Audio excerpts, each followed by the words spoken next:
Hi, everybody. Welcome back to another episode of Big Apple Hockey. And it's another episode where I am flying solo. Sorry, you're going to have to look at my mug for the next, hopefully a little shorter than 90 minutes or so, but don't know exactly. I, of course, am, and I just had it right there and missed it. I always do this. Why do I always do this? I, of course, am Marc Williams. It's great to be back on air with you guys. And today we are going over a lot and breaking down round one of the NHL playoffs. Well, game one too, I guess. It would be a little bit of the same thing. And for the New York Rangers. And also, after we break down the Rangers versus Penguins, I'm going to be doing the playoff bracket. I'm going to be doing it live, even though I already have some notes down. So that way I'm not wasting too much of your time. I'd love to hear who you guys have to pick for the Stanley Cup this year. And who's going to win it all. It might surprise you. A lot of people have been asking me at the bar who's going to win it all, and I don't flinch on my answer. And if you've been watching the show, you know what I'm going to say. So, let's get down to a couple things. And if you haven't seen it already, we're just going to put that up there on the screen right now. Check out my playoff breakdown on bigapplehockeypodcast.com, and you'll see a lot of what I'm about to say right now, because I'm going to reference my own work, which was yesterday. But also, I kind of like the topic paragraph, comparing Bruce Springsteen's glory days to what this series is. But there's a lot to break down in this series. And also, I will definitely have something every single game, either the next day for a written article or the night of. If it's not Filk, it'll be me doing a post-game show, and hopefully I'll have all of it for you, because we're going to do so much coverage. I'm not going to lie, I like to throw back a few whenever I'm watching the playoffs, as all New York Ranger fans have to do, because this team really does make us all drink heavily. So without further ado, let's get down to the first round, which we found out on Friday night. It's the Pittsburgh Penguins, who won a very convincing game over the Columbus Blue Jackets. It was never in doubt. That being said, I do have my concerns about the Pittsburgh Penguins, and I'll tell you how they're going to win the series and how the New York Rangers are going to win the series. So let's start it all off. We got the New York Rangers playoff preview, and also let me say hello. Hey, Core, how's it going? And yeah, by the way, Mike, we're going to get into that. The odds makers just what? This series is ridiculous. John, how are we doing today? And I mean, yeah, and also, by the way, Mike, you're right about that one. I figured all the preseason expectations. I thought the Rangers were going to be either fourth or third, but their play post-trade deadline has been outstanding. And that actually, thank you very much, because you're going to lead me into what is going on now. So, oh, by the way, I almost forgot to mention one of the more important things, and the reason why this is right now behind me. I'm going to be at Boss Croker's, Wantagh Avenue. The address is right there. Actually, let me get that zip code in there for you guys. That's going to be Thursday night. I'm going to go. We're known for our wings, and we're known for our wings, and we're also just a great place to go watch a sporting event. Come on down. I'm not working that night. I'll be working actually tonight and tomorrow night. And I think I'll be working game 3. I'll be working on that night. That's a Saturday night. So come on down. But more importantly about that game in particular, I have a Mika Zibanejad autographed jersey, and I'll be doing a pool for that. That's going to be goals plus shots on net. So come on down, get in there. I forgot how much I'm charging for the box. I'll find out about that in a minute. But let's get down to the playoff preview, because we got to talk some hockey. And by the way, if I didn't say before, that's an autographed Mika Zibanejad jersey. It was originally supposed to be when we did our first viewing party, but all the Islanders got the plague. So moving on. First, you know what, Mike, you brought this up before. The Rangers' odds to win the Stanley Cup. 800. They're plus 800 to win the East, plus 1,600 to win the entire thing. those are pretty good values, and you should jump on that right now. I have a 2-team parlay for my West winner and my East winner, and you can do that on DraftKings. We're trying to get a sponsor, so hopefully they're watching this, so that way they can actually start paying me. No, but let's get down to the playoff preview. So we're gonna go with. I always break it down like this: do the stars, do the goaltenders. I skipped the defense. We were doing that last year, but the players to watch, the under the radar guys that maybe not enough people are talking about. So we're going to start with the stars. The Rangers, obviously their star, Artemi Panarin. Assuming everything is fine, he was just held out for precautionary reasons. And I haven't heard any updates. Maybe you guys can tell me that right now. Yeah, okay. Well, thank you, Core. Breaking Tristan Jarry and Jason Zucker are going to miss game 1 and game 2. I'm going to tell you why I don't think that really matters. But Mikey BX right here. Let's go. Very hyped. Yeah. You know what? There are other times where, and by the way, Andy, I'm going to highlight yours. We're going to come back to that one in a minute. There's been other years where there's been a better atmosphere when it came to the Rangers. I mean, 2014, it grew. 94, you expected them to be a force. 2015 was really the year that we all expected the New York Rangers are going to win the Stanley Cup. And then they lost in 7 to the Lightning, partially due to Matt Zuccarello never wearing ear guards. So I never could understand that. That's never inhibited me. But guys, if he added that one piece of plastic, maybe he recovers from his injury a little bit faster. That's just me. Let's get back to Artemi Panarin right now. Panarin, you can see the numbers right there, 96 points. And if you're listening to us the entire year, Filk always kept on alluding to there was just something missing in his game. Like he would put up points, but he would be in and out like the entire time or just disappear completely. Well, since March 1st, Artemi Panarin has 40 points. That's only in 27 games, so he's averaging well over 1.25 points per game. And he's the funny part about that is I'm looking at these stats right now, he's actually tied for 7th in the league for the amount of points that is right now from March 1st. Number 1 in the league, Johnny Gaudreau. More on him in a little bit. And let me get back to it. Okay. So Panarin's been rolling, and no surprise, part of that has to do with the addition of Andrew Copp. Andrew Copp, when he was acquired by the New York Rangers, you heard me saying on the trade deadline, I said the Rangers are going to the conference finals.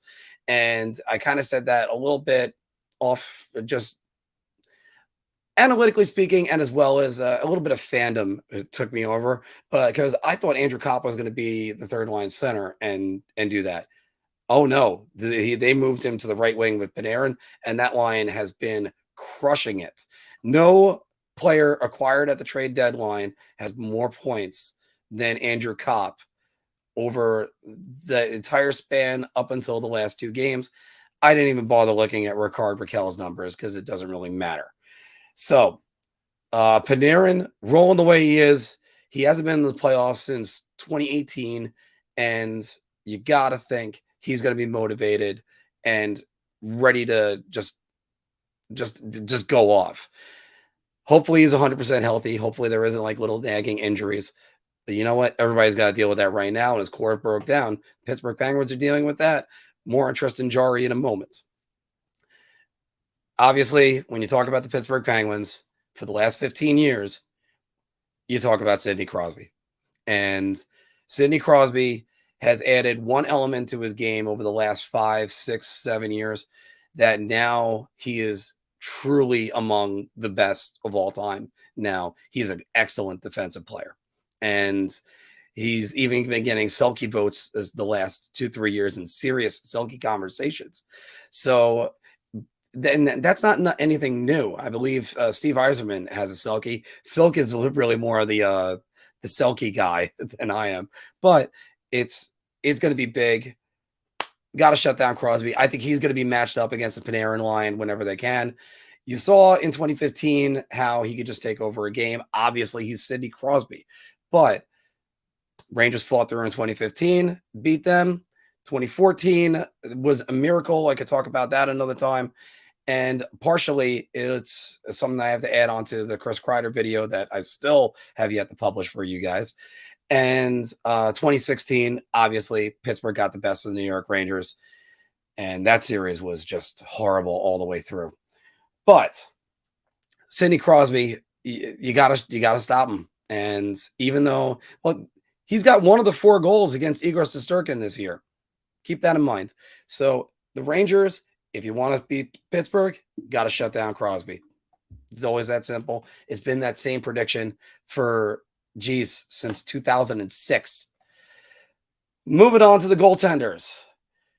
What more can you possibly say about the New York Rangers, Igor Shesterkin? This has been one of the best goaltending years I've ever seen, the second best from the last decade. Keep in mind how good Henrik Lundqvist was in 2012. But in an offensive year where you got more guys that have 100 points than ever. Not ever, obviously. I'm sorry. It's been 20 years, I believe, since the last time as many people had 100 points in a season. Igor Shesterkin has a 2.04 goals against average and a .935 save percentage. That is not by accident. This guy is just killing it, and he is ready to take the Rangers to the next level. I'm surprised so quickly. The Rangers in every single series are going to win the goaltending matchup. And I just said that. Every series, they will win the goaltending matchup. Will that carry them to success? I don't know. We're going to find out about that in a little bit. By the way, I'm going to ask you guys in a bit also, what is the Rangers' weakness? But we're going to cover that in the Q&A, so don't worry about that yet. Going over to the Pittsburgh Penguins, I have made myself, I've just made it known. I am not a fan of Tristan Jarry on any level. And, I mean, maybe as a person, he could be a great guy. But as a goaltender, I wouldn't want this guy on a pressure game. And part of it maybe has to do with the fact that I picked Pittsburgh to beat the Islanders at 5 last year based off of Jarry's numbers. But then the eye test, wow, he did not respond at all in the playoffs. Now, you're not judged by your worst moment, but as soon as I saw Kyle Palmieri shoot from an off angle and just beat him, no, that Islanders were winning that series. Where does that get you back to right now? I know he's missing game 1 and game 2, but it doesn't matter. I mean, I said this back there on the trade deadline. This series is going to come down to Shesterkin versus Jarry, and I will take the Rangers on that all day. And just look at the 4 games where Pittsburgh has scored 4 goals. If you can name all 4 goal scorers, then that's not a good thing. That's for any series. I mean, I think about that with the Rangers sweep of the Islanders in '94, and that was only 3 goals. That was Ray Ferraro, Dan Plante, Dan Plante and Steve Thomas. In this particular series, you have Brian Boyle, Sidney Crosby, I think Jake Gensel, and Evgeny Malkin, all the goal scorers. That's it. Not a good thing. So, and as Core just mentioned in the comments below, Tristan Jarry is dealing with a lower body injury. That lower body injury, it could carry on. But if you're telling me this series is in the hands of Casey DeSmith, I have more confidence in Tristan Jarry. I mean, at least he's an all-star. You're throwing it into the backup. And another thing just to mention, we'll get to that in one second. It's just you're gonna have to try to figure out how to get some wins, and you're gonna have to steal games. Jarry did that already in the late February game where they won 1-0 over the Rangers, and he made an outstanding save on Adam Fox. I don't know if DeSmith makes those saves. I just don't. And I know he faced the Rangers and he gave up 1 goal so far this year in a game where Jarry was pulled in late March, but it's just I don't see it. All right. Under the radar players, where guys that you might be looking at in this series to be difference makers and you're not sure whether or not or how they're going to perform. And I'll start with the Rangers, and no surprise, it's been one of their hottest players with the least amount of ice time. It's Alexei Lafreniere. you can talk about all the guys that they're playing in the top 6. Lafreniere, since he's moved down, has actually been more productive than he was on the top 2 lines. And 19 goals. I was hoping he would get that empty netter versus Washington on Friday night. But 19 goals, 15 points since March 1st. That is, he's just been doing great on that Filipino line, which isn't that great. And it's going to be, if he can carry that line, and then you're talking about maybe a Tyler Seguin type of thing that he did in 2011 for the Boston Bruins, where he kind of jump-started the Bruins, got them through a couple difficult series when the other guys were slumping, and then the Bruins were Stanley Cup champions. This could be one of the key guys if the Rangers hope to make a long playoff run. If they're doing nothing, well, it's not going to be long. Moving on to the Pittsburgh player, Evan Rodriguez. Rodriguez was one of the hottest goal scorers over the first 3 months of the season. He had 15 goals on the year. Then the All-Star break hit, and he had 1 in February, 1 in March, 1 in August, not August, 1 in April, and then 1, of course, the last game of the season. If this guy ends up finding the back of that and getting hot, the Rangers might be in trouble. I don't know, though, if that's going to particularly be the case, because he's reverted back to the player that he was when he was with the Buffalo Sabres. I don't know. It's going to be interesting. So, who is your under the radar guys? The guys, throw them down in the comments below, and I'm gonna get this rolling and get to your comments in a moment. So we're gonna go with the Rangers will win if, and I'm gonna plagiarize from myself and read this one. The Rangers will have to continue to kill penalties as well as they've done all season, especially against that Pittsburgh power play. And their offense has been just as good at 5-on-5 since the trade deadline. They've been at the top of the NHL heap, keeping scoring chances down since March 20th. And they're going to have to keep that up to stifle the Penguins. When they were in the Pittsburgh games, the 3 games they played against them, they smother the Penguins. So they'll have to keep that up. The 3 games that they had was when they barnstormed them in the first period. That's when Vetrano had the goal and Kreider had 2. Kreider had 1 in the second, 1 in the first. They had a 3-0 lead before you could even blink. Then they had the Brian Boyle goal. Thank God I said Brian Boyle. Thank God it's not Justin. But they had the Brian Boyle goal that gave them the 1-0 lead in Pittsburgh. Rangers came back. Braden Schneider, Artemi Panarin, and Chris Kreider, I believe, all had the goals in that game. I should have looked that up before I got on. I wasn't thinking I was going to do that by memory. So a great comeback win. That's where Crosby had the goal to make it 3-2. Made us all a little bit nervous, but they slammed the door on him. And then they had the shutout against Pittsburgh when that was the week of the Masters. So I believe that was, so I shouldn't do this all by memory. That was the first week of April. And that's where Steve Levy kept saying, no, Sidney Crosby, don't worry. I think they're gonna get up for the game. No, Pittsburgh was lifeless in that game. Vetrano scored 20 seconds into the second period, and then the Rangers just rolled them after that. That was where Filk did his reaction where he had a beer and enjoyed winning. So if the Rangers are going to do that, they got to keep doing that. Keep the scoring chances down, keep the outside. And also, I mean, Pittsburgh's power play, that's what happens. They've had a lethal power play forever, guys. It sounds like I'm copping out by saying that, but go against Sidney Crosby. Go ahead.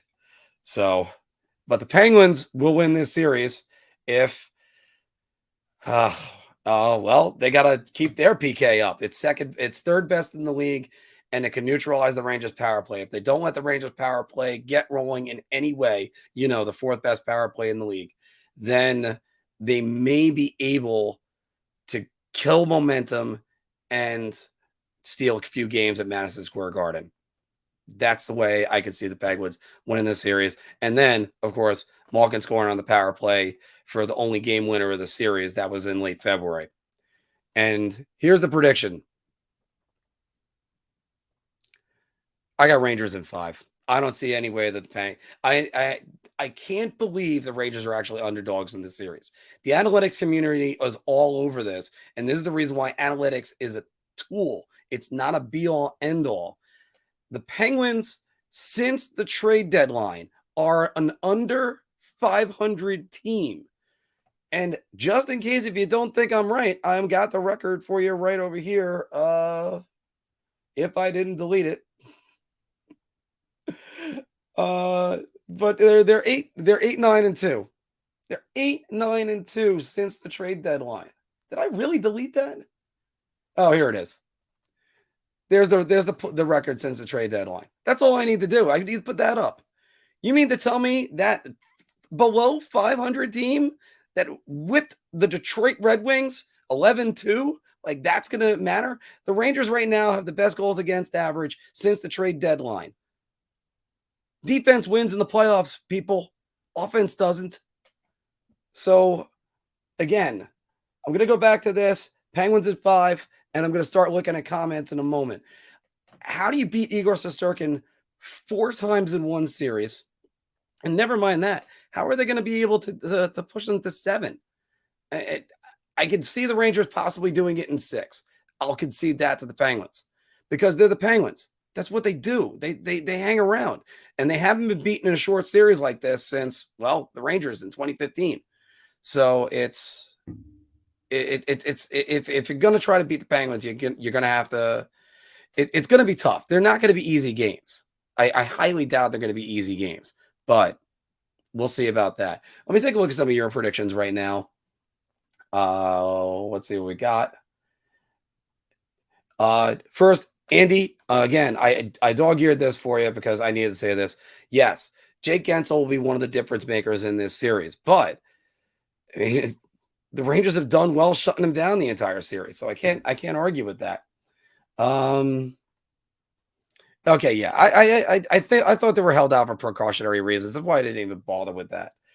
And by the way, yeah, so exactly.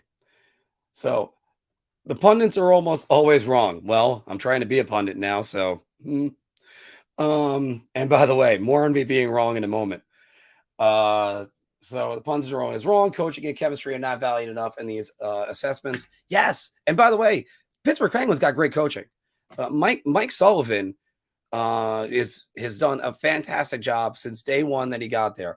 Makes you wonder what organization had Mike Sullivan as a longtime coach and probably could have used him. Anyway, not that I'm happy there's Gerard Gallant. I wasn't so happy with David Quinn in the end. So yes, but again, coaching, defense. Defense usually comes from the coaches. When you don't have a coach that values defense, you don't have a long series because usually that team is out of there pretty quickly.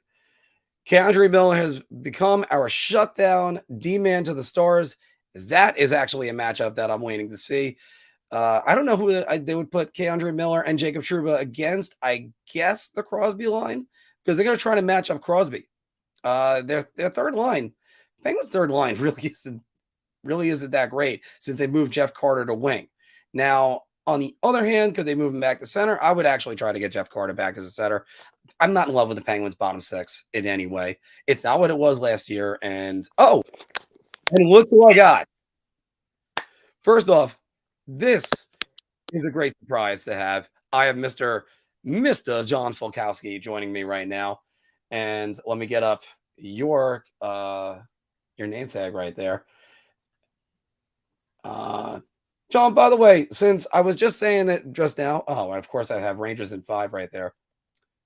By the way, once again, Rangers in 5, if I haven't said it. And let me also get to that. Filk, I'm going to get your opinion on all the rest of these, and then we're going to go back through the comments, do a little Q&A, and then we're also going to do the bracket live. So, Filk, who's the third line center right now for the Penguins? Do you know? Jeff Carter, as far as I know. All right, I know he was moved to wing for a short time with Malkin, so I could be wrong on that. I haven't watched a ton of Pittsburgh as of late, but I know that Carter. All right, no, I mean, hey, I could be wrong. I didn't bother looking up the line assignments because I don't. The stat packs just aren't bearing out that Pittsburgh is right there. But the analytics community are saying that the Rangers are going to lose this series. And by the way, that the Rangers are actually underdogs in the betting line. I don't care about that. I really don't. Talk to me about goaltending and let's see what happens. Because we were talking about that just a moment ago. Tristan Jarry, of course, not going to play game 1, game 2. Casey DeSmith scare you? No. Yeah. Not at all. Exactly. Yeah. Not at all. So. Not at all. Unless the Rangers become. I mean, Casey DeSmith is not scaring at all. Scaring anybody at all. It's just. Yeah. All right. Filk, I don't. I gave my under the radar players and before Evan Rodriguez for the Penguins and Alexei Lafreniere for the New York Rangers. Who are the guys that people aren't focusing on that they really should in this series? For Pittsburgh, I would say Brian Dumoulin, because he's going to be required to handle a big load of the defensive responsibilities for Pittsburgh. And then for the Rangers, I want to say I think Ryan Strome could be a real key for them. If his play is good, and that kind of frees up room for both Kopp and Panarin, and that line goes. Because if one of those three on that line is not producing up to par, that line isn't going to work. That's going to probably be the Rangers' most important line. I think Zibanejad, Kreider, and Vetrano are going to do well, but they're going to have their hands full with Sidney Crosby. So that's going to be a matchup that they're probably going to look at the entire series. But I think Ryan Strome, if he starts to run amok on Pittsburgh and he picks up his play, that line is just going to create absolute problems for the Penguins. Let me ask you this. What's the Rangers' weakness? 5-on-5 offense has been a weakness all year. They've improved in it. Really, in terms of this series, I think that's probably their biggest weakness. If Tyler Mott's back, that creates a whole lot of trouble for Pittsburgh because the bottom six really needs him back. I would say if you have guys like Greg McKegg in the lineup at all, or Julian Gauthier in the lineup at all, you're not in a good position for the Rangers. So maybe some of the guys in the bottom six, but I do understand why you use Alexei Lafreniere as an X factor, because bottom six scoring is going to be one of the things that's going to haunt the Rangers if they don't start to step up. So that would be a big thing for me. What's your prediction on the series? I'm going to say Rangers in 6. I wouldn't be shocked if it was 5, but yeah, just like Mike said here, Strome and everyone else have got to avoid taking stupid penalties against this Pittsburgh team. Yep. So keep them off the power play. I just think that if you can stay out of the box with them and keep them in even strength, you can probably beat them. Don't give Crosby or Malkin a chance to get on the power play and get any momentum in this series. Just hound them, be all over them all series. The Rangers can absolutely beat this team. All right. Oh, by the way, I have a quick 25-second playoff preview for everybody. I have it right here for you. Hey, you're pretty famous, right? Hey, you know what? I'm pretty famous too. Ain't that right? That's right. That's right. You know, maybe I can give you an autograph, huh? What you say, big boy?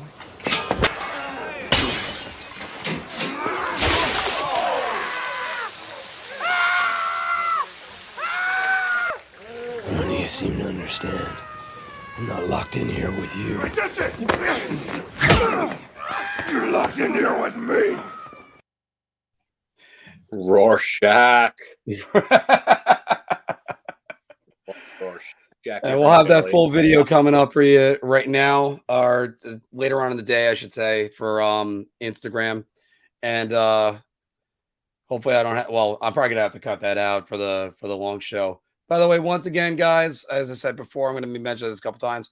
I'm going to be at Boss Croakers on Thursday night, and I got the Mika Zibanejad jersey to do in a pool. So come on down, and also check out BigAppleHockeyPodcast.com. All right, Phil, let's go through some of the comments right now. Because I was actually down to Kendra Miller has become a shutdown defenseman. Can I ask you this? I made this comment the other day during my stream. The jump he's made since slightly before the trade deadline and then slightly after. I mean, I find it incredible that he's done that. He hasn't made nearly as many mistakes as what you've talked about all year. Yeah, just like I was saying on a lot of the shows I was doing, there's a level of confidence you can see in his play. Just everything that he does now, there's a level of conviction you could see to it. And he's been the better of the two between him and Trouba, and it's not even been close. I love what I've seen from him as of late. I've been hard on him because you expect more from him, but he's definitely taken his game to another level, and that's key because no pun intended there, but pun sort of intended. But yeah, he's been on another level. He really has. Like you said, he's cut down on the mistakes. I love what he's doing. He moves the puck. He's moving the puck out of the zone, and then he's skating it in. And just the outlet passes have gotten a lot better. He's not letting defenders behind him as much as he used to, which was a big thing that I pointed out all season. But it seems that he's become more defensively responsible, and that's really a big element for the Rangers, especially when you need that solid support. I hope this carries over into the playoffs. Mike brought this up, and unfortunately, right about this. The last time the Rangers played in a playoff series versus Pittsburgh Penguins, they did face a third-string goaltender. The Rangers have been known to lose the third-string goalies. Don't think it's going to happen, but just saying we make stars out of third-line goalies or third-string goalies. Yeah, it happened. I mean, they lost it was Jeff Zakoff and Matt Murray just throttled them in 2016. Yeah, but that Pittsburgh Penguins team ended up winning a Stanley Cup. Actually, yeah, two that was Stanley a much Cup. better team. Yeah. So yeah, they were a much better team. This is not that same team. It's not even close. David, 100% right. Everybody's been saying this for all of us. Just be Ryan Strome. It's like that note Marge gave Bart on The Simpsons. Be good. For the love of God, be good. But just how does a guy have the game against the Washington Capitals back in March is a good example. He had not one, but two periods that he ended with a penalty. The penalty in the last 5 seconds of it. Yeah, and that they literally locked him up when the period ended. Mikey BX said, "Could you imagine if Hedl finished on half of his chances?" Yeah, part of the problem with Filip Hedl in his career. I had to laugh about DPs right here, which was Georgiev blows not monkey balls. Wow,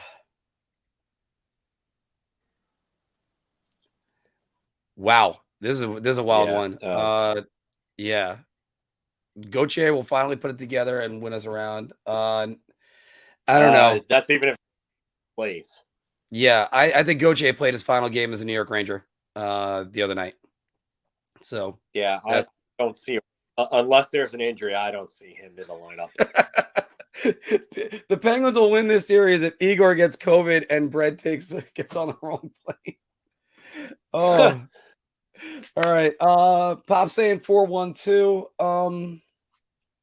Like the eye test showed those last three games. I understand I'm taking regular season games and applying it a month later, Filk, but the Pittsburgh Penguins have been an under 500 team since the trade deadline, and they've just whipped on bad teams and one win against the Boston Bruins. That's just what I've taken from them.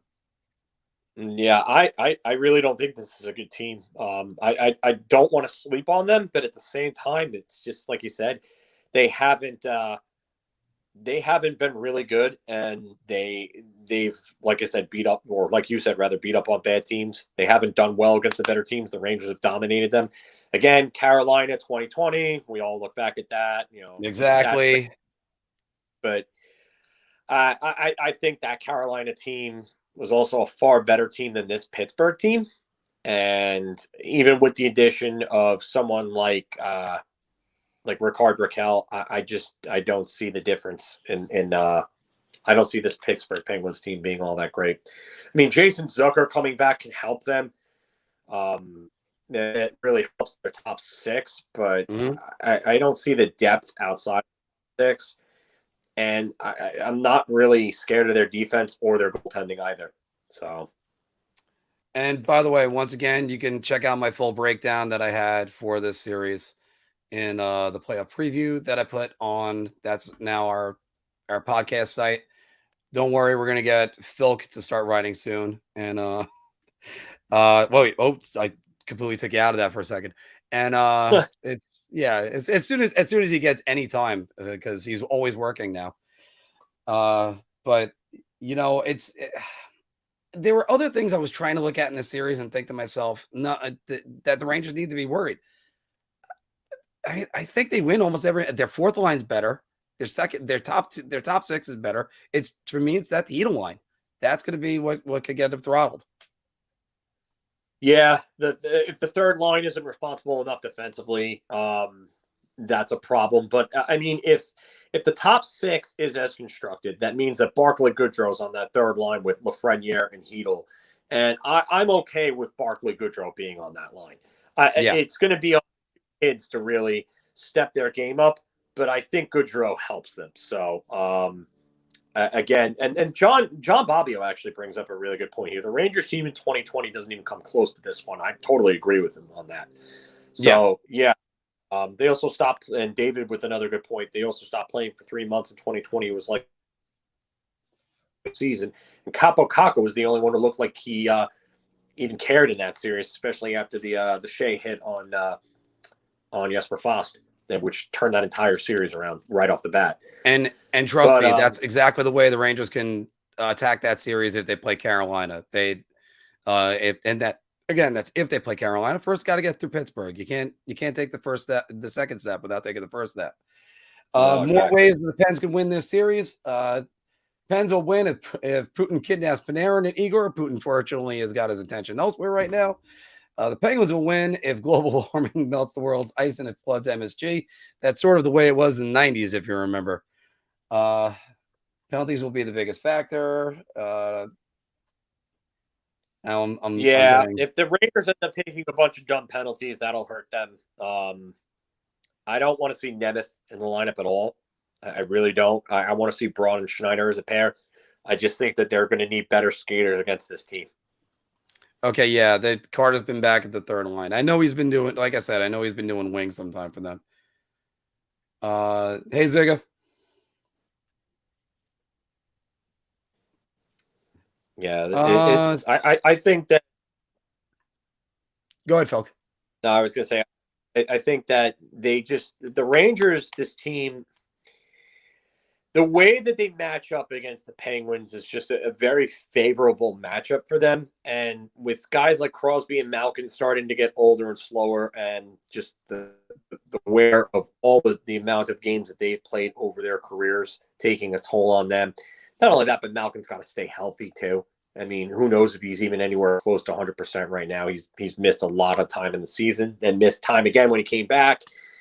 I think that this is just a very, very, very favorable matchup for the Rangers. And also interest. I don't know if he's got the interest. Like he looks disinterested in a lot of these series over the last few years. But then again, that's what Evgeny Malkin kind of is. He's sort of like that guy that effortlessly does things. And you just think like you don't see that fire and intensity from him ever. And I'm not saying, like, here's one guy to compare him to. Baseball had it. It was Carlos Beltran, where he just did everything so naturally. You're like, all right, does he even give a shit? But he does. But there are times with Evgeny Malkin, I think he's just disinterested. You know what? He really reminds me of, just not as good defensively in that regard. Sergei Fedorov. Sergei Fedorov just looked like he could coast through a season, but he could just turn it up come playoff time. And that's the one thing the Rangers have got to watch out for. You can't sleep on someone like Malkin, because Malkin's won a Conn Smythe Trophy. He's one of the last few forwards to have a 30-point postseason. He can really turn it up. So you gotta be Gotta be careful with him. Filk, I know you love this question. By the way, is this the first time you're on the show, Hockey GD? Because if you are, welcome to the show. But Nemeth or Braun, do you select? And he's saying, do you sit Schneider? No, you don't. You don't sit Schneider. You don't. I'm not sure if you sit him ever again. I mean, the rest of his career. No, he's here. He's the guy, Nemeth or Braun? Nemeth. Absolutely, Patrick Nemeth. Nemeth has had his last playoff run with Colorado. He almost single-handedly cost them that series against Vegas. Turnovers in that series absolutely hurt them in several different points that led to goals against that helped lose that series for Colorado. So Nemeth can't play. He can't, and it's a problem if he is, because he's going to hurt them.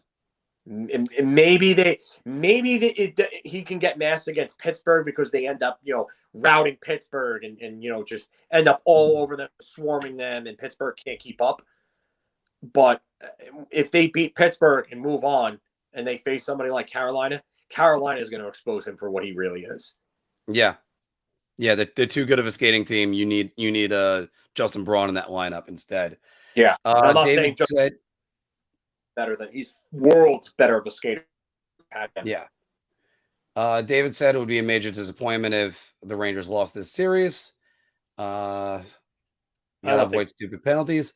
By the way, Ziga, I love Pops's name. I've said that to him numerous times. Any chance Nils plays again? Not this season for the Rangers. We'll see you next year. But no, here and then I don't know if he doesn't get traded in the offseason. That's like the other thing. So. Hey again, Warren. Yeah, this is a good point here for. Oh yeah. Falcon and get him to start taking cheap shots at people, and he starts taking the dumb penalties or gets suspended or something like that, then you're going to just completely topple Pittsburgh, and that's going to be it. So this is one guy that I'm going to mention for Evgeny Malkin, not just Tyler Mott, who's a great antagonist. This is why you got Barclay Goodrow. Barclay Goodrow is going to antagonize him, and mentally, he's not even going to be in this game. You saw the way the identity line worked against the Penguins last year and in the past. That's what they're going to do right now, and then Malkin will completely forget about hockey games. So, that's another one. Trying to catch up in the comments right now. Malkin with I agree with that 100%. That guy is gone. And you know what? I don't know if he can. I wouldn't say that he can't turn back the clock a bit, but I mean, you did say the words a bit right there. I would not. What's that? You said a bit. That's fine to say a bit. He can't turn it back to 2009. I'm not saying he's going to turn it back to 2009, but I mean, I wouldn't sleep on him. That's all. I don't think you get in 2017. Never mind 2016. Any word on Sam? Not that I know. I know we met the other night with Lexi Lafreniere. That I know. I saw pictures of the two of them there, but no word on him. But Sammy Blais would be a welcome addition to this team. I think he may be able to play if they advance the next round, depending on how many games the series goes. All right. Who do you see on the fourth line? Because do you go with? I don't think you're going to go Goodrow, Rooney, and Reeves. I think it's going to be Rooney, Reeves. Again, I would love to know if Tyler Mott's okay. If Tyler Mott's okay, I think that's a huge difference maker for the Rangers. Ruled him out of this series. So it means that you could see Mott back at some point. I don't know who I'd go with on that fourth line. I think the third line has got to be Goodrow, Hedl, and Lafreniere. I think that's got to be your third line. And then I think your fourth line should be Rooney, Hunt, and then Reeves. Or if you want to throw in Brodzinski, I would honestly, I would rotate Brodzinski and Reeves on that fourth line. I think Brodzinski would help. So, I gotta give. Yeah. Yeah. Well, no, I don't know where they're gonna put Kako. That's gonna be a great question. And they're definitely gonna rotate him in the lineup. You have to. He played great the last game versus the Capitals. And by the way, give Hunt some credit. What a move he pulled out of that Capitals game. That he went around Vitek Vanacek and dunked it in the net. But that's been few and far between all year with him. Yeah, I don't know if they go 3 kids on one line in the playoffs though. Yeah, that's I'm not. It's like putting 2 rookie defensemen together. Yeah, I don't think they're going to do that. Yeah. All right. Before we actually, you know what? Before we get too far away from this, I had this set up that I was going to do. Filk, you ready to roll your eyes as I make horrible decisions? My jettison this. Stop screen share. It's great. This was, by the way, my playoff predictions from last year for a quick second. And again, that's another moment where everybody could see how wrong I was. Officially, that would make it. We're going to go with Carolina. Oh, geez. I had Carolina winning the Stanley Cup last year, and I fell in love with that team, and I thought it was going to Carolina over Colorado. Neither team made the finals. Wow, awesome. So, one thing I was going to. Yeah, well, see, that's where I think some of these matchups come in. That the matchups play into it, and people just go, "Oh, this team is so good. This is going to be this. This is going to be that." Because I'll get to why the 2 teams that I have in the Stanley Cup Finals in a second. I bet on them, literally. But here we go. Let's do a bracket, Filk. And maybe you can convince me to go otherwise. Or tell me who your pick would be. So we got the bracket right over here. Let's get it on. Boo. And I didn't add it to the stream. There we go. All right. Filk for I've mentioned this before. I'm going to click them right now. The Rangers, and I have the number of games. It's I have them in 5. I don't understand why. Why is it not clicking? I'm going to say Carolina in 5 over Boston. I could totally see that being a sweep, though. I have absolutely no idea what to pick with that series. I have none, Carolina. And because of Freddie Anderson, that's why I'm actually going Boston. I don't really think Jeremy Swayman's the answer in that. But Linus Ullmark has been playing very well down the stretch. That is such a wild card series. Either, I mean, it could be. By the way, just really quick, how do you get the games? Why is it not letting me pick the games? Number of games.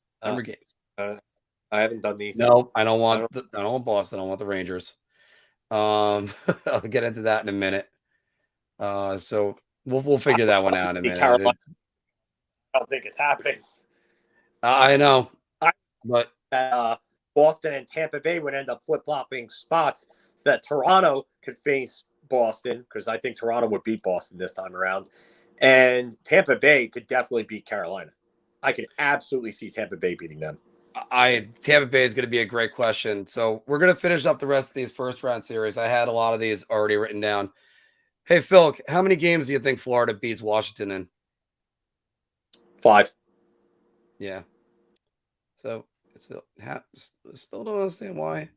Is Alex Ovechkin out for any bit of time for that series? He pointed to his shoulder. I think they've been mum on that. So that's a great question. Because if he's out at all in that series could be 4. Yeah, I think that series could be 4. And I'm going to predict a sweep on that once I figure out how to put the games in there. People are probably watching this already thinking this guy's an idiot. Well, I am, but that's a different story. All right. So here it goes. It lets you choose games when you pick the whole first round. So okay. Filk, when's the last time we said Toronto in second round? 2003. I'm not saying it again. There we go. Okay, here we go. So I got 4. I got 5. I predicted Boston. I'm saying 6, and I'll go to 6 for this series. But there is. I'll go Tampa Bay in 6 over Toronto. I'll go Florida in 5 over Washington. Rangers in 6 over Pittsburgh, and I'm gonna go Carolina in 5 over Boston. All right. So the only team we disagree with so far is the Boston-Carolina series, which to my buddy Pete Mackin, who's writing for us on BigAppleHockeyPodcast.com. Sorry, man. I can't put my faith in backup goalies, especially injury-prone ones like Antti Raanta in his career. And if they end up going with the kid that played the Rangers the other night, they might catch lightning in a bottle, though, Filk. What? I got to remember his name now. The kid that played the Rangers on Tuesday, Kolchak. What? The goalie that played the Rangers on Tuesday for Carolina. Carolina? Oh, yeah. No, not Nedeljkovic. He's in Detroit. No, I can't see a random goalie like that catching lightning in a bottle against the Rangers. I know, but he was a second-round pick, and he's the guy that's succeeded. It's not because of goaltending. If Carolina would beat the Rangers because Carolina is just flat out a better overall team. They defend possibly better than any team in the entire league right now. You know what? It's not their defense; it's their forecheck that smothers. Yeah. You don't get anything going. I said this after Tuesday. The Rangers had that great shift. Kochetkov. Oh, was there Chekhov? No, yeah, he was their goalie. He was Russia's goalie in the World Juniors a few years back. He was 2019 draft pick from Carolina. So they did good with that draft. Thank you, because I couldn't remember his name for a minute because I started talking about something else. I was like, what? Because I made sure I learned how to pronounce it because especially since I didn't have you to correct me, and I couldn't call him Justin. So, Filk, going to the second round, how many games for Colorado? Well, they're playing Nashville. And no UC Soros. I'm going to say Colorado in 5. Okay. Calgary over Dallas. Any doubt on that one? Calgary in 4. Wow, really? All right. Yeah, I you know what? Dallas was lucky to get into the playoffs the way that Vegas self-destructed. I just don't see. I don't really like Dallas's defense at all. I think Calgary is just absolutely going to beat them. Filk, who do you got? Edmonton versus LA. Edmonton. I just think that I love Anze Kopitar, but I think that LA is just a very young team. I'm going to say Edmonton in 7 there. And this one, I think, is the hardest series to predict, period. Minnesota, St. Louis. I'm going St. Louis 7. All right.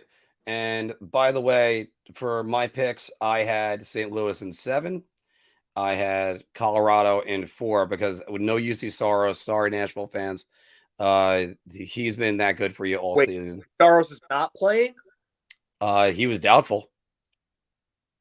What happened with him? I didn't even see that. He's had an injury. Dave Pagnotta was If he talking about it yesterday. doesn't play, it's Colorado 4. I wasn't aware that he was hurt, but I'm We could change. I'm going. Obviously, if Sorrow's back, they're not that optimistic on him. I have Calgary in 5. I'll give Dallas 1 game, and Edmonton. I had trouble with this one, but I have Edmonton in 5. I think it's not going to be that long of a series. So okay, Phil. Now we got to go on. I already selected the Rangers, so it's not me being a homer. I actually think the Rangers are going to the conference finals, especially if they get the Bruins. Let's say, for instance, your prediction goes in, Phil. Rangers, Carolina. How can the Rangers win that series, and how many games? Or do you got Carolina in 5? I just think that's an awful matchup for them. They have not played well against them all year. They did not play one good game against them all year. And again, caveat 2 seasons ago, yeah, I get it, but Carolina is just one of the most complete teams in the league, and the way that they forecheck absolutely gives the Rangers fits. So yeah, I don't see it. I think if the Rangers do win that series, they're going to have to kind of go back to the drawing board. But again, I love Carolina. I think they're a great team. It's just I never loved their goaltending. The Rangers, as I said at the beginning of the stream, they win the goaltender matchup in every series that is available to them. Period, and including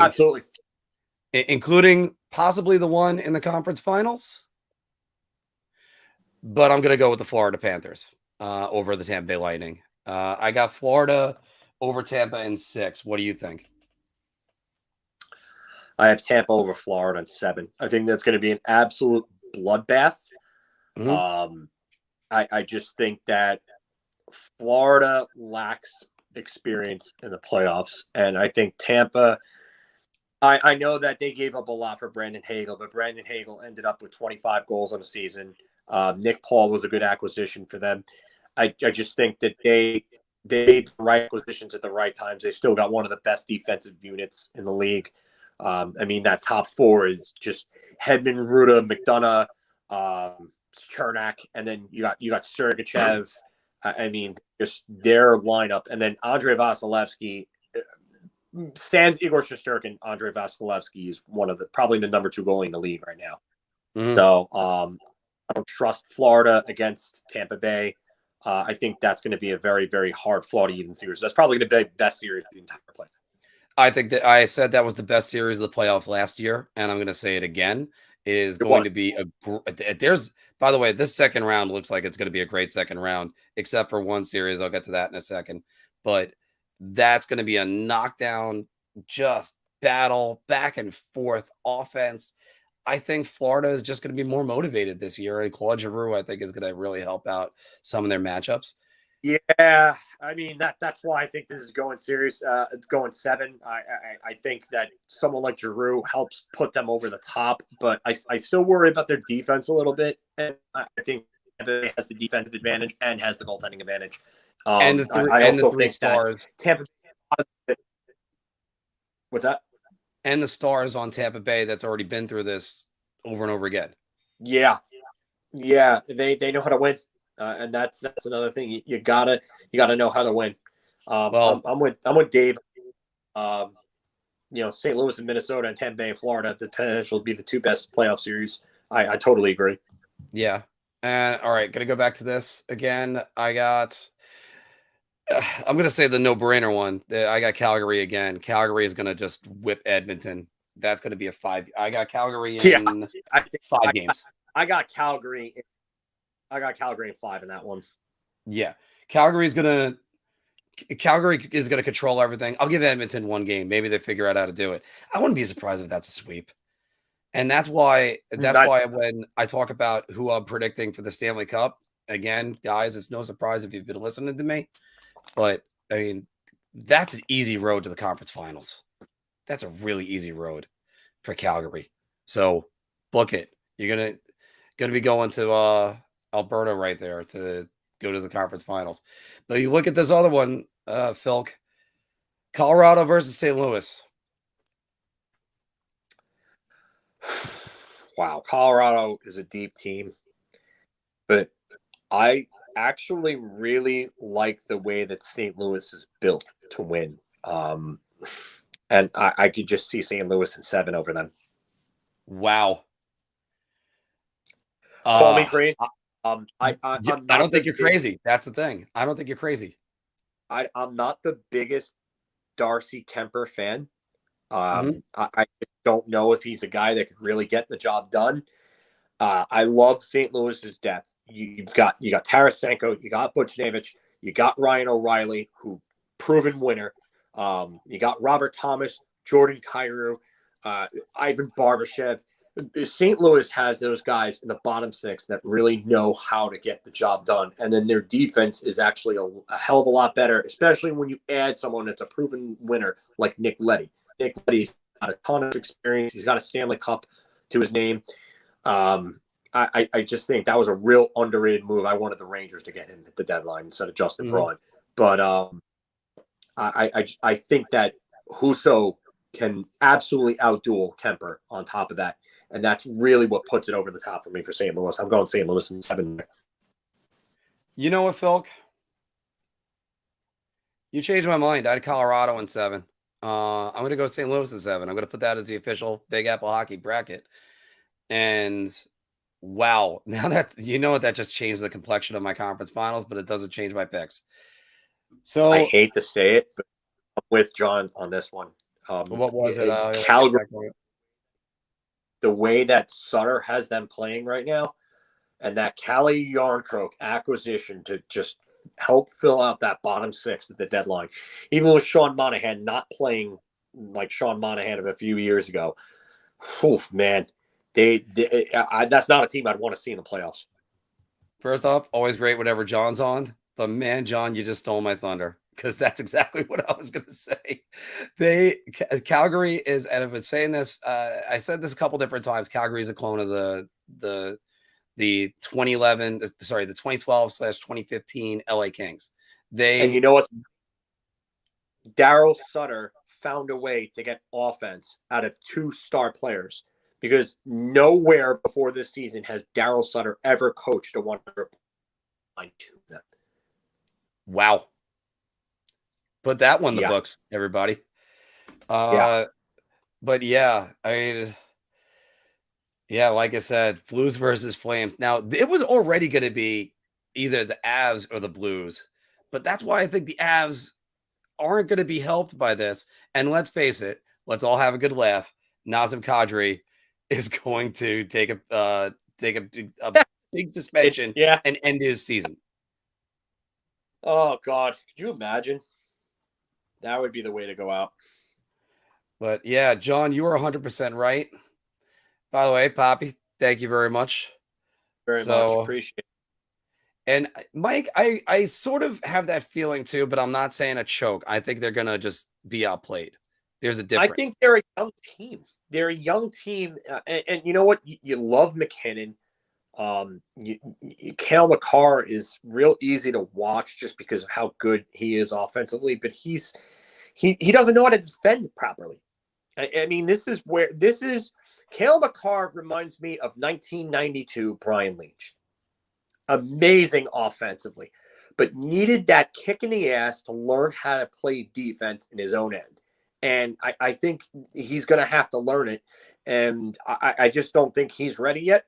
I think Bowen Byram is a step or 2 away from being one of those cornerstone defensemen. And I think when those guys start to take that turn, I think that's when Colorado wins it. Oh, and they upgraded net over Darcy Kemper. Yeah. And by the way, that's the reason why I put the Rangers so well, because I think Braden Schneider is already taking that step. And it's amazing thinking back to draft night that night. I'm obviously it was before we existed. And I'm watching the draft. My buddy from We Are Blue Shirt Nation, Scott Meltzer. We're watching it. We're going, oh my God, they just traded up. They're getting Hendricks Lapierre. They're getting Lapierre. And then we all went, wait, what? And they took Schneider, and Schneider's the right pick. It's been the right pick.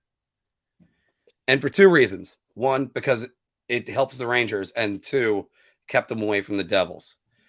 Filk, so we're gonna go with what this is. You know what? Yeah, we'll stick with this. So yeah, I got Rangers Panthers in the conference finals. By the way, not the only one that predicted it. Dave Pagnotta also said that of the fourth period on NHL Network on Friday. And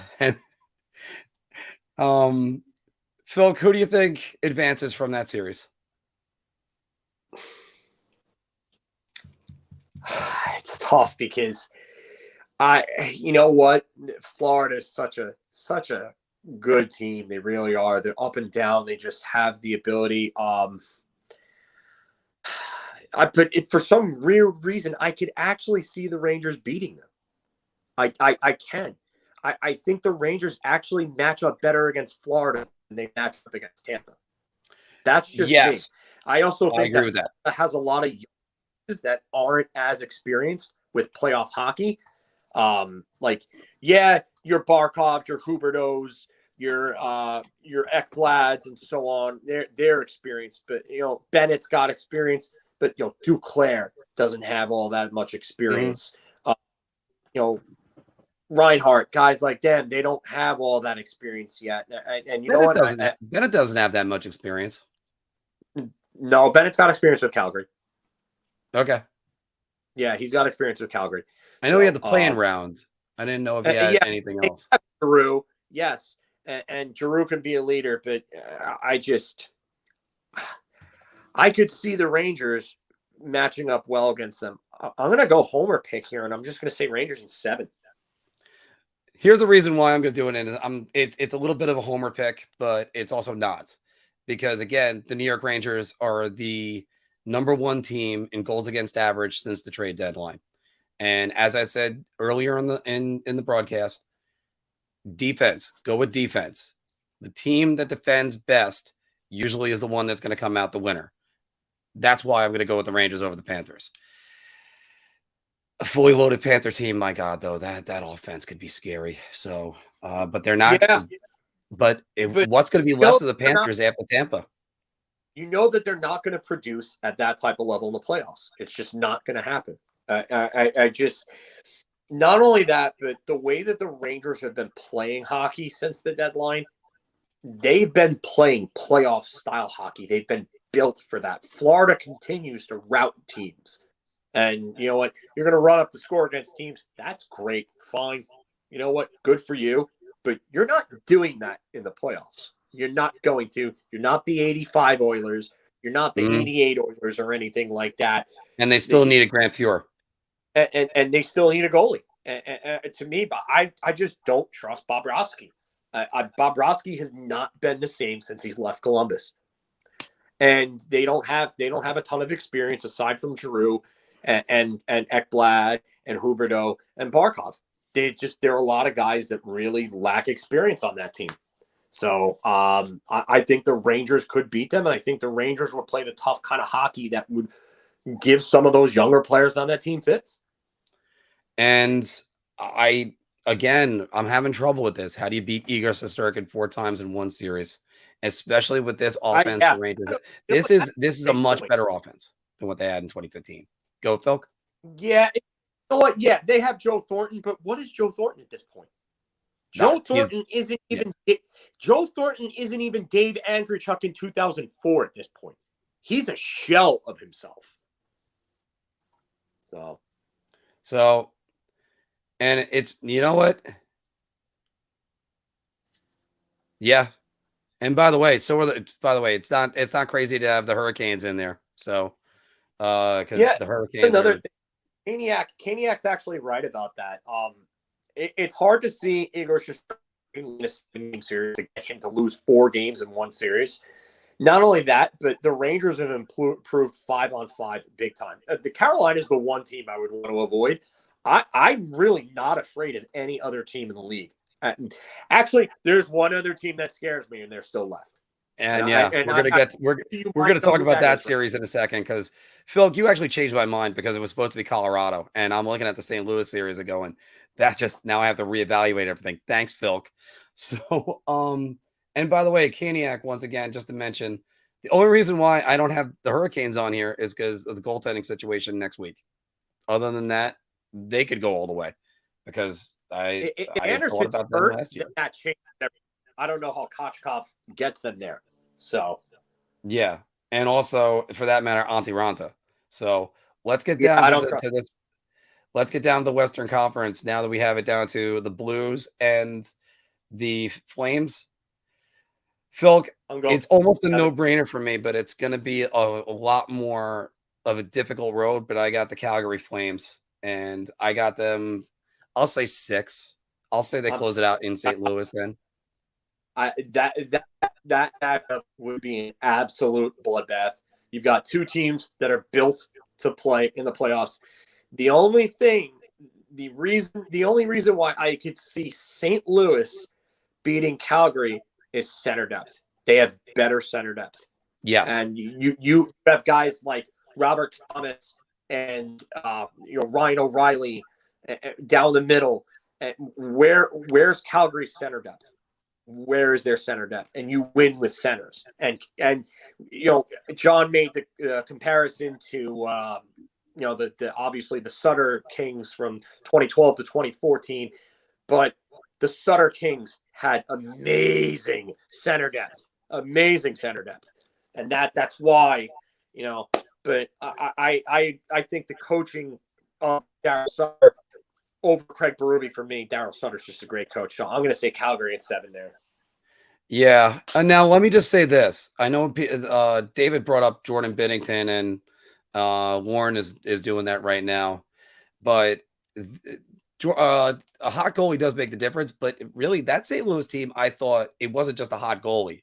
I thought there was like a hot, if it's possible, say a hot defense. They really bought into Craig Berube's system pretty much from mid-January on, and they were great. I had Jordan Binnington in my fantasy league, and there was a week that he went without allowing a goal, which is amazing. And then when they got to the playoffs, they had their top guys performing. They had a little trouble with Dallas. That I thought they were going to lose that series. And then Zuccarello got the goal that would have gotten them the first rounder if they could have just put another goal in. Could have gotten another first rounder for Matt Zuccarello. So yeah. But I mean, so here we are. We're going with this. And by the way, I think those two series would be great series. Now we're down to the Stanley Cup final. You got the Rangers versus the Calgary Flames.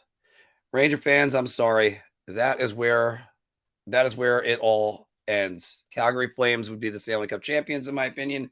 I like the way they're playing too well. Obviously, I'd love to see it to go the other way. But and then enter its total number of goals in the series. 28. I would have Calgary in 6. Total goals over 6 games. Shit. Yeah, I know. That's a tough one. Actually, I'm going to up it to 31. I was thinking 5. No, I'm going to go back to 28. I was thinking 5 goals a game, but then there's going to be a 2-1 game in there at some point. I'd say 27. I'd say 27. I think that's going to be a low-scoring series if they play each other. Oh, Phil convinced me on that one. Everybody, we're putting that up. I'm just going to copy the link. We'll do that again in a minute. We'll get you back to looking at us the entire time and take more questions. You had to change my mind. I'm going to hear from my friend Danny and for Colorado. I still think Colorado, if Colorado doesn't, if they lose to St. Louis, it's not a choke. I don't think it's going to be a choke. I mean, I joke about the Kadri suspension, but no, it wouldn't be a choke in my opinion. I just think a lot of people are sleeping on St. Louis. I think that team is just built to win. I love how you upgraded from Sammy Blade to Pavel Buchnevich, and just their offense, just so many good players up and down their lineup that can contribute offensively for them. The defense got much better. The only thing I worry about is they remind me a little bit of Carolina's defense in 2006. And Carolina didn't have the big names like Carolina's defense was far worse. Like you were relying on Aaron Ward, Brett Hedican, Frank Powerley to be like your top 3 defenders, which was just bad. But I mean, Colton Parayko, Justin Falk, Nick Leddy, who else is Mikola? They don't have a lot of great names on their defense, but their defense plays better to the sum of their parts, really. Mm-hmm. And that's really what I like about St. Louis. But that unit going up against top 4 units like the one in Colorado really could be a problem. It's just, I think Husso could absolutely steal a series from Colorado against somebody like Kemper, who I could easily see letting up the bad goal at the inopportune time, and that ends up being the the nail in the coffin for Colorado. But Colorado, again, a lot of inexperience. Cale Makar has some playoff experience, needs more. McKinnon has a ton of playoff experience. He's not what I worry about, but I worry about Bowen Byram. I worry about someone like Connor Timmins or someone like that stepping into the lineup. Sam Girard has not looked good in the playoffs. In his time in the playoffs, every time I see Sam Girard in the playoffs, I tend to wonder if he's like one of those guys that's like, sometimes you call players practice players. They look great in practice, and then like in like a league game, they just look kind of crappy because the spotlight's on them. Sam Girard, I'm not trying to bash Sam Girard, but every time I see him in the playoffs, he just does not look nearly as good as he looks in the regular season. So I wonder about Sam Girard, because he was also one of the reasons why Colorado lost to Vegas last year. Yeah, and I gotta agree with everything you said right there. And it's just when you're talking about the Stanley Cup playoffs, we looked at the bracket. Those are all quality teams, especially in the East, where every team is over 500. The reason why I keep going to Calgary's got the easiest road to the conference finals. All you got to do is beat a limping Dallas team, and then Edmonton with their long pedigree of success with Connor McDavid. And then you're in the conference finals. You look at a team like the Florida Panthers.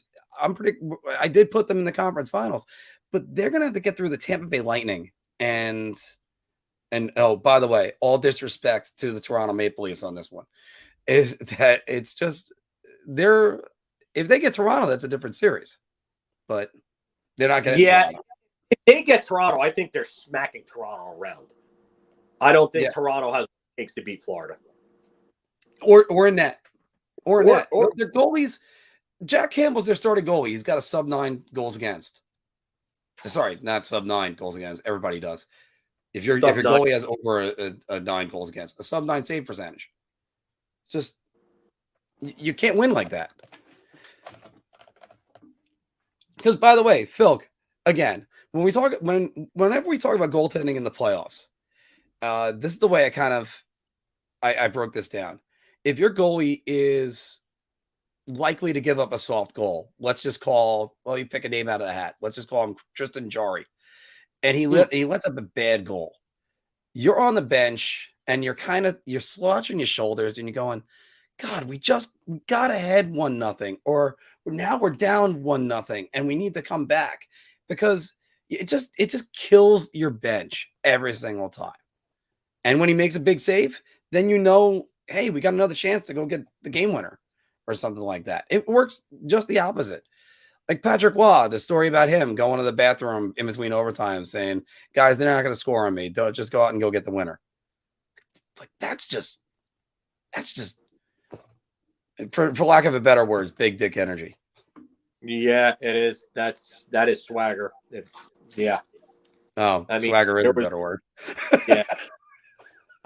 Patrick Waugh is probably one of the 3 greatest money players in sports history for a reason. I mean, you go to 5 Stanley Cup finals, you win 4 cups. and you have 3 Conn Smythe trophies, which is the most in NHL history, yeah, you have a claim on to different teams. The only person to do it on 2 different teams. Yep, absolutely. I mean, Gretzky, Lemieux, Crosby, or all have 2. But Patrick Waugh, 3. Not only that, but his third one, he beat who many consider the greatest goaltender of all time. And Marty Brodeur. yeah, I thought you were gonna say that, but I was even trying to say, how do you beat Dominik Hasek?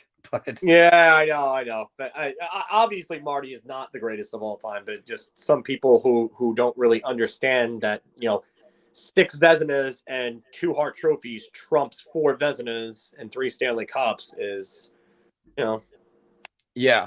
Let me throw this one out at you. And I by the way, we've talked about this before, but let me throw this one out at you. Do you know who scored the final goal against Patrick Waugh that ended the Colorado Avalanche's season? Andrew Brunette. Andrew Brunette, the coach of the Florida Panthers right now. Yeah, we talked about this before. My personal belief, I put Brodeur solidly at 5 greatest goalies of all time. For me, it's either Waugh or Hasek. If you want to put one over the other, I have no problem. Then it's Jacques Plante, Ken Dryden, and then I'd go Brodeur. But thank you very much again. We appreciate that. Yeah, you guys are great. This is the reason why we love coming back to do this all the time. Like I said, I'd love for there to be a 0 at the or a K at the I. But you know what? We're getting there slowly but surely. Yeah. So, Ed Belfour. Ed Belfour was great. Belfour beat Hasek in the 99 finals, but Belfour was playing behind a far superior team in Dallas. They won the President's Trophy that year. Yeah, so but Let me ask you this. Waugh has beat. Go ahead. Waugh's beat. Go ahead. All right, because Ziga asked this question: where would I put Henrik Lundqvist? And I will say this: it's Henrik Lundqvist. I go back to one athlete all the time to compare him to, Dan Marino. And Dan Marino, man, those are 2 guys I can legit put into the top 10 of their sport. But it's going to be the backside of the top 10 without a championship, because the other guys have championships. Tom Brady's got championships. Johnny Unitas has changed the game and has got championships. Again, going through it with the goaltenders. I just went to Brodeur at 5. I still have to get through. I agree. I have him behind Hasek and Waugh. I will never put anybody ahead of Hasek after the deep dive I've done on Hasek's. Hasek's line is insane. So Hasek has the most seasons of any goaltender of a .930 save percentage or higher. He also has the most save percentage seasons of .920 or higher. He has 6 Vezina Trophy wins. And in the 6 years that he won the Vezina, you know how many Norris votes were given to defenders that played in front of him? None. You want to take a guess? Wait, in the 6 years he won the Vezina? 4. Okay, 4 votes total. 4 Vezina votes. No top 3 votes. Alex Zhitnik got 3 votes in 1998. Darren Shannon got 1 vote in 1999. Wow. All right. I was trying to remember when Teppo Newman was there, but I think he was 06. So we missed Teppo Hasek. Newman came in the early 2000s to Buffalo. Okay. Hasek ended up winning the Vezina Trophy with no help in front of him. Brodeur played the first 10 years of his career behind 2 Hall of Fame defensemen. Patrick Waugh won 2 Stanley Cups with 1 Larry Robinson in front of him and 2 Chris Chelios in front of him. And then Hasek wins his first cup with Chelios and Lidstrom in front of him. Well, yeah, Hasek won his only cup his first cup, I should say, with that stacked team. But Hasek also won 2 MVPs without a single defender or getting with actually he won a MVP without a single defender getting a vote in front of him, because in 1997 when he won the Hart, no defenders got a vote for the Norse in front of him. Terry Sawchuk is probably on the list of the greatest goalies of all time. I know everybody's throwing him out there. He's probably in there. You're trying to figure out where. This is where we would do a top 10, a deep dive. Me, Filk, and Anthony would vote on it back and forth. By the way, though, James is right about this. Marty had a whole system in front of him. The Devils took advantage of the. They hooked, they held, they interfered with, and then they forced teams to puck into the zone, into the corners. Brodeur went, took advantage of that, ended up being a third defenseman because the Devils could trap, and it worked. You know what? Good for them. But ever since then, the Devils have been a joke of the team. Yeah. So, because once you took that away, and well, not really. They had 2012. They had that run where Pete DeBoer basically did a Pete DeBoer. He coached the hell out of him, got him into the Stanley Cup Finals, and then they basically the Kings just were the better team. Other than I mean, that was back in the days where Colin Campbell called them a flock of interchangeable forwards. And the funny part is everybody took it as an insult. It wasn't. Colin loves players like that, where he wants to coach defense, and then eventually the 97 Rangers followed suit and played better defensively and got to the conference finals that year. they just not handle the Legion of Doom. Yeah. And that was in the days of Dinas Zubris as rookie. And Yanni Nienema was also a rookie, I think, that year. Nienema might not have been a rookie, might have been in his second season. I'm not sure, but yeah, that 97 team was just they weren't big enough, they weren't tough enough for the Legion of Doom. And Rod playing Brindamore. hurt. Messier, you got Brindamore to worry about as well. He was real good two-way player. They had the centers that could match up against Gretzky and Messier, and that was the problem. Yeah. So Gretzky, wow. And he still had that hat trick in game 2. yeah, That was his last playoff hat trick. Michael Nylander in game 3 against the Thrashers in 2007. Yeah. Oh, but I mean, that was Gretzky's last playoff hat trick. Yeah, but I was saying it was the last Rangers playoff hat trick too. No, Derek Brassard. No. I'm saying it was the last one until Nylander in 2007. Oh, okay. I got you. Sorry. There was a jump in there. I'm going to blame it on that instead of that I wasn't listening properly.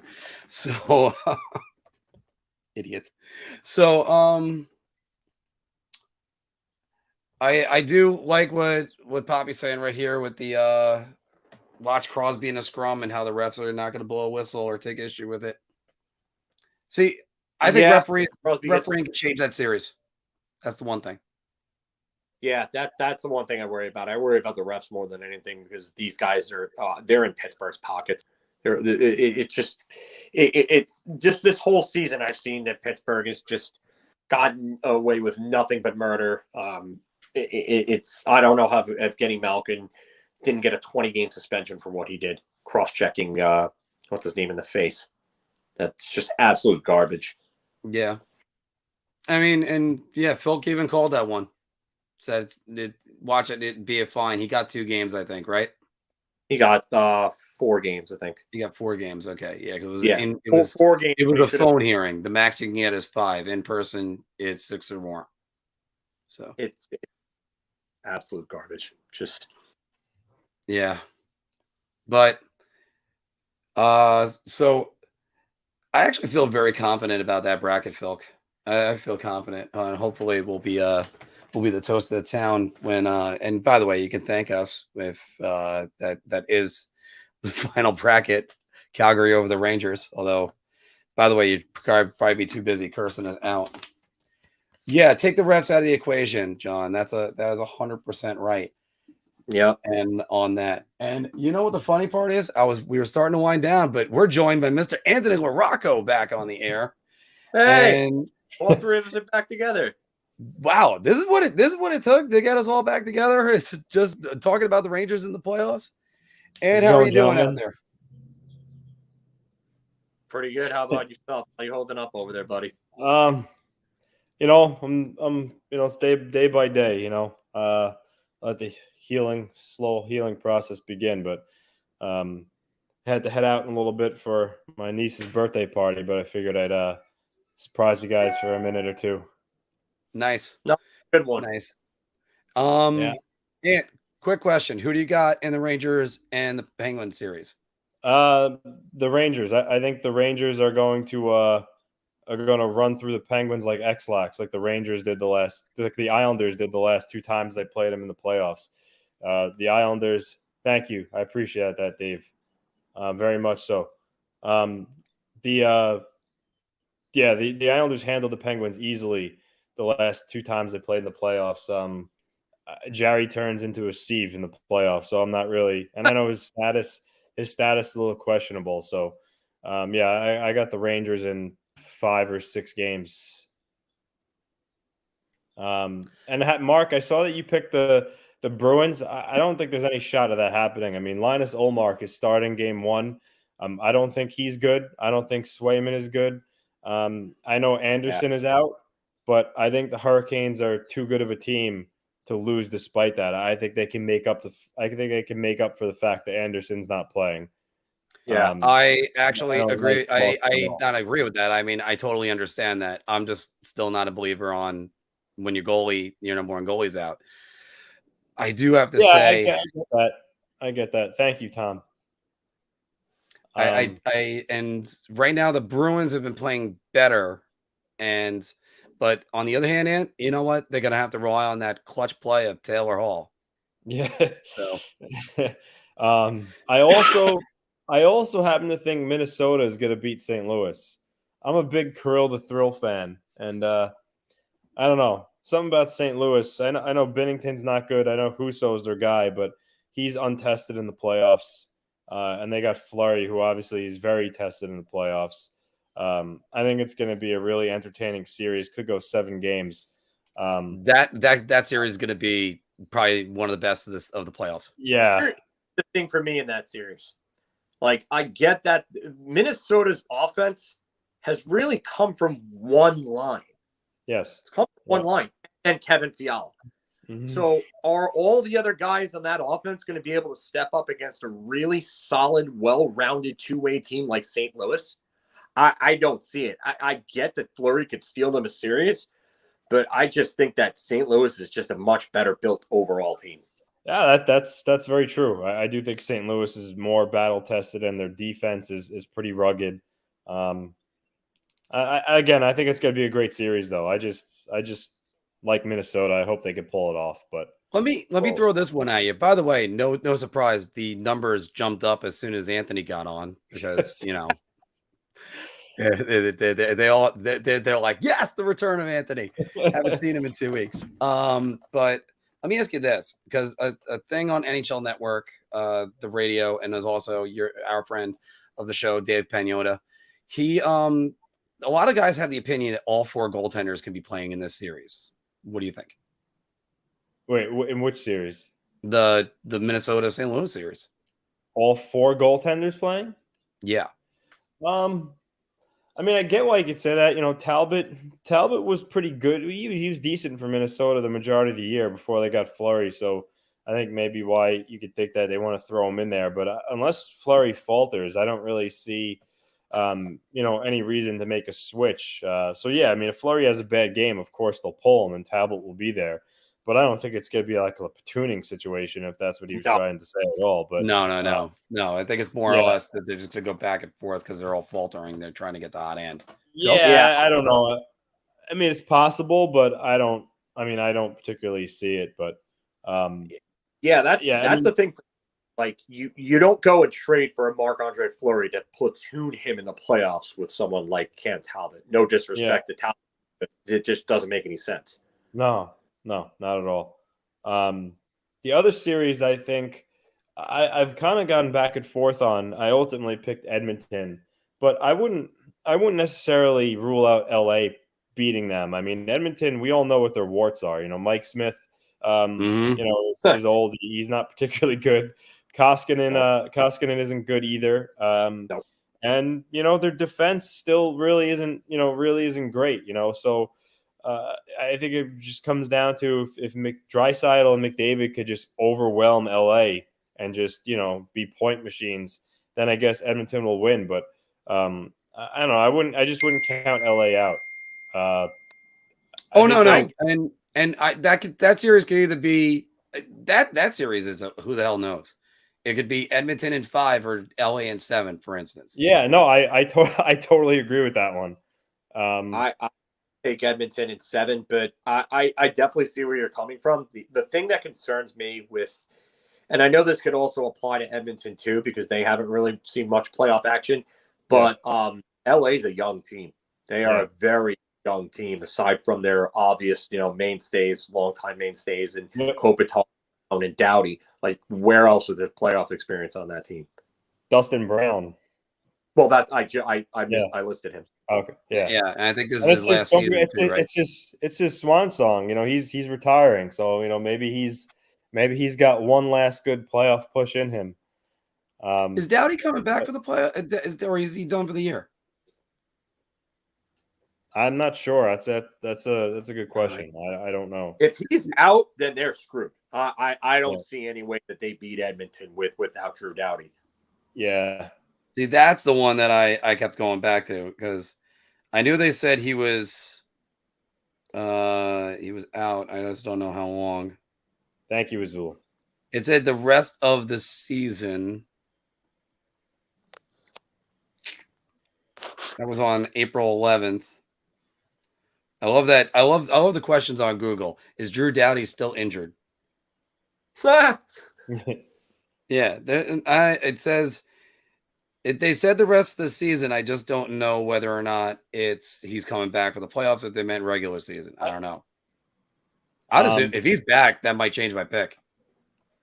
Yeah, if he's out for any sort of time, I think Edmonton wins that series easily. Then, because I just don't. I don't see who matches up against McDavid on defense. Philip Deneau at center, but Sean Durzi. Sean Durzi? Yeah. Like, are you really asking Sean Durzi to I know. It's Oli Mata. I mean, Tomas Bjornfot. Yeah, are you really asking that? This is why we need more of the three of us together. Alex Edler.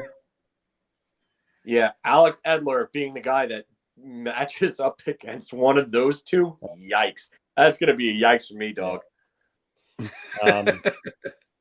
And then I back east with Tampa and Toronto. I want to see Tampa win, just because I want to see chaos in the offseason. We all like moves, and I think if Toronto loses again in the first round, I think William Nylander's probably will be traded in a hockey deal, or they're gonna shake things up if they lose again. So they have to shake things up. I would bet on that. I think Tampa Bay is going to beat them. I'm definitely rooting for. This is me being the anarchist that I am. I'm rooting for Edmonton to lose in the first round as well, because then one of those guys, I think they're going to break up the dynamic duo. Not this offseason though. No. All right. I think McDavid maybe has another 2 years maybe of losing, / not making the playoffs before he would ever, I think. But we said Draisaitl would probably be the first one to go. Well, yeah. So let me throw out this conspiracy theory for you. Yeah. Edmonton loses. They go to change things up. There's a guy who's got only 1 year left on his deal with the New York Islanders. That's a good bargaining chip to start, to say Matt Barzal in a deal and a package for Leon Draisaitl.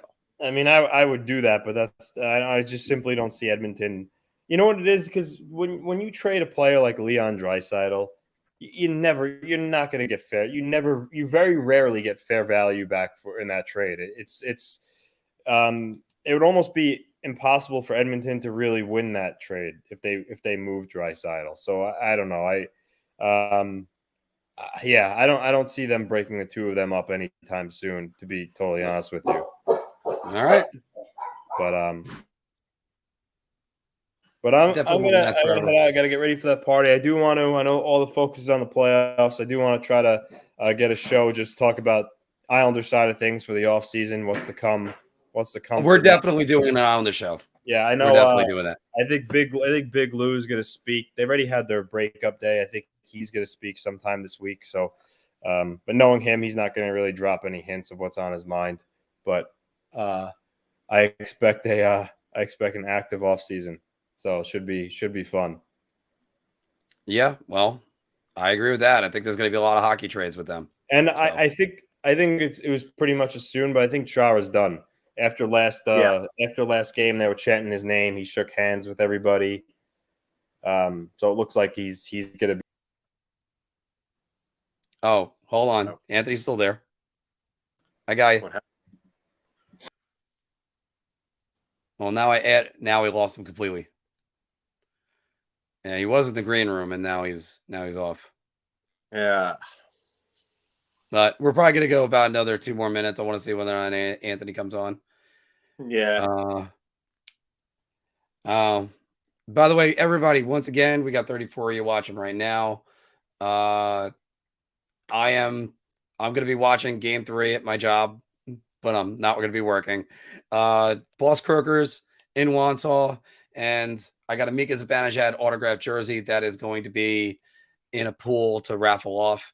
The way the pool works, it's a 25-man. It's a shots on goal versus shots on goal plus goals to be the final score. Works just like a regular football score pool. So come on down. Hopefully there won't be too much whiskey through me, or at least not until after the game, or unless the Rangers kill me.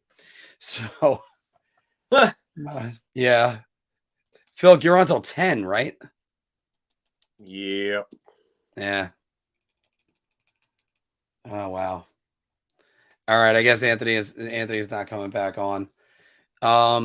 Everybody, by the way, thanks for all your support that you've given him recently, because he appreciates it. Yeah. And also we always appreciate your support, by the way. So I mean, now is a little bit nicer to get more of it. Phil, do you have any last thoughts? Rangers versus Penguins. Just go out there, get on them, and just start to smother them in the first game, and just really break their spirits. Just hound them, hurt them, hit them as often as you can, irritate them, get Evgeny Malkin and Sidney Crosby off their games, and start making them take stupid penalties. So, yeah, let's go out and get. Let me ask you this, and definitely before, because I forgot if I did this with you beforehand. We did the under the radar players, but I always close it up like this: the Rangers will win this series if they stay out of the box and they just play smart hockey. I just think that they have the depth that Pittsburgh doesn't. I think they have the speed that Pittsburgh doesn't. You just got to pay attention to detail on defense. Pittsburgh will win this series if someone like Evgeny Malkin can turn back the clock a bit. They take advantage on power plays, and the Rangers start to shoot themselves in the foot a bit. Yeah. I mean, I tell you what, though, I don't know if Pittsburgh's got an answer for Chris Kreider in front either. That's another thing. I went through an entire playoff preview special, and I never mentioned Chris Kreider, the president of the Chris Kreider fan club. So I can't believe it. The answer that they have to him would be Brian Dumoulin. And you know what? If you can have Chris Kreider wear out Brian Dumoulin in the first 2 games in the series, then that's going to that's going to be very well for the Rangers, or bode very well for the Rangers, rather. Yeah. Yeah. All right, guys. By the way, thanks for joining us today. It is always a pleasure to do these shows. Filk is going again. It's so hard for you with the way your hours are, but he's going to try to do a final buzzer. If there isn't a final buzzer, there's at least going to be a quick couple-minute video with me to talk about the series. Yeah, James, try to. It's going to be tough. It's tough for me because I have to go home and I have to watch the game, but I also have to try to avoid every single notification on my phone because I'm going to have people texting me left and right about these games, and that's the biggest problem. And I do have to keep my phone on me at work because there are times where I have to call the other supervisors to help out with other things. So, and in my case, I mean, hell, I'm literally drenched in it. So there's, I gotta try to watch a game while serving people while everything. So it's I'm there, but then it's hard. I got to get the nuances of the game, so then I have to watch the condensed games are always a great option too. yeah. But Justin Huberdeau. God. All right, but guys, it's always a pleasure. Thank you very much for joining us. I hope to see some of you on Thursday, and you know what? Let's go Rangers. Filk. Go. All right. See you guys later. And we